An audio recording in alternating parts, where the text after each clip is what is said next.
আসসালামু আলাইকুম প্রিয় দর্শক।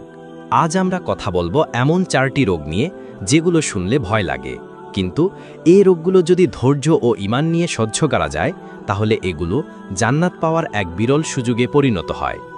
ভিডিওটি মনোযোগ দিয়ে শেষ পর্যন্ত শুনুন। হতে পারে এই জ্ঞান আপনার জীবনটাই বদলে ইনশাআল্লাহ। তাহলে চলুন ভিডিওটি শুরু করা যাক। 4টি রোগের প্রথমটি হচ্ছে চোখ অন্ধ হওয়া। চোখ মানবদেহের অন্যতম বড় একটি নেয়ামত, কিন্তু কখনো কখনো আল্লাহ তার কোনো বান্দাকে এ নেয়ামতটা তুলে নেন। হয়তো কেউ জন্ম থেকেই অন্ধ, কেউ কোনো রোগে বা দুর্ঘটনায় দৃষ্টি হারিয়ে ফেলেন।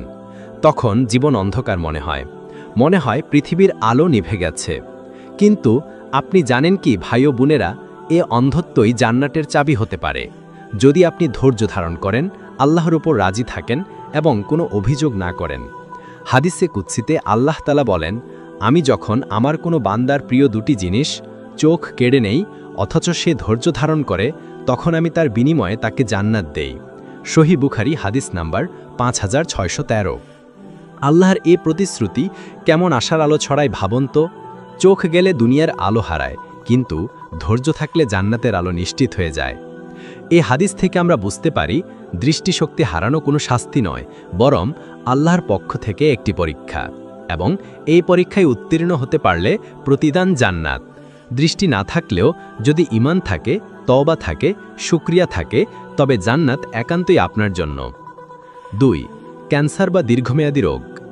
এই দুনিয়ার সবচেয়ে কঠিন পরীক্ষাগুলোর একটি হল দীর্ঘমেয়াদী শারীরিক রোগ, যেমন ক্যান্সার, কিডনি রোগ, হৃদরোগ কিংবা এমন কোনো রোগ যা মাসের পর মাস, এমনকি বছরের পর বছর ভোগায়। এই রোগগুলো কেবল শরীরকেই দুর্বল করে না, বরং মনের ভেতরেও এক ধরনের অসহায়ত্ব জন্ম দেয়। মানুষ ভাবে, আল্লাহ আমাকে এত কষ্ট দিচ্ছেন কেন?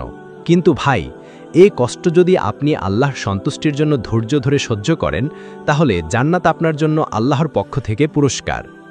হাদিসে নবী করিম সাল্লাল্লাহু আলাইহি ওয়াসাল্লাম বলেন, মুসলিম ব্যক্তির যে কষ্ট, রোগ ব্যাধি, উদ্বেগ, উৎকণ্ঠা, দুশ্চিন্তা ও প্যারেশানি আসে, এমনকি যে কাঁটা তার দেহে ফোটে, এসবের মাধ্যমে আল্লাহ তার গুনাহসমূহ ক্ষমা করে দেন।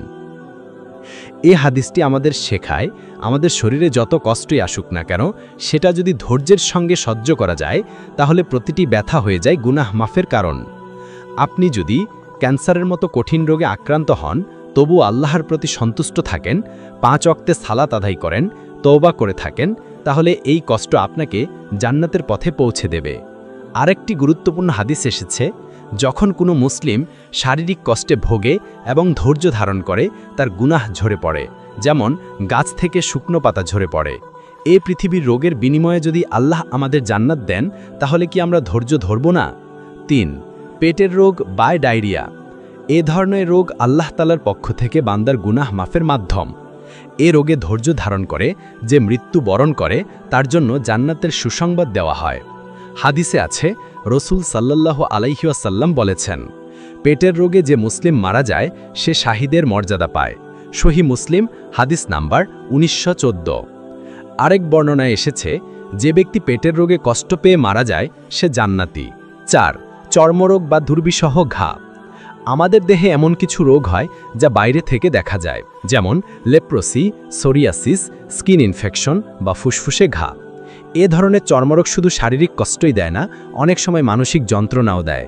মানুষ এড়িয়ে চলে, কেউ কেউ খুদ ধরে, আত্মীয় স্বজনও মুখ ফিরিয়ে নেয়। কিন্তু আপনার জানা উচিত, মানুষ যদি মুখ ফিরিয়ে নেয়, আল্লাহ কখনো তার প্রিয় বান্দা থেকে মুখ ফিরিয়ে নেন না। এ বিষয়ে পবিত্র কুরআনে হযরত আইয়ুব আলাইহিস সালামের ঘটনায় এসেছে, তিনি দীর্ঘ 18 বছর এক মারাত্মক চর্মরোগে আক্রান্ত ছিলেন। তার শরীরে পচন ধরেছিল, এমনকি পরিবার পরিজন, সমাজ সবাই তাকে ছেড়ে গিয়েছিল। তবুও তিনি কখনো আল্লাহর প্রতি অভিযোগ করেননি। হযরত আইয়ুব আলাইহিস সালামের এ ঘটনা আমাদের জন্য একটি বড় শিক্ষা। চর্মরোগ যদি আল্লাহর পক্ষ থেকে একটি পরীক্ষা হয়, তবে ধৈর্যই সে পরীক্ষায় পাশ করার চাবি।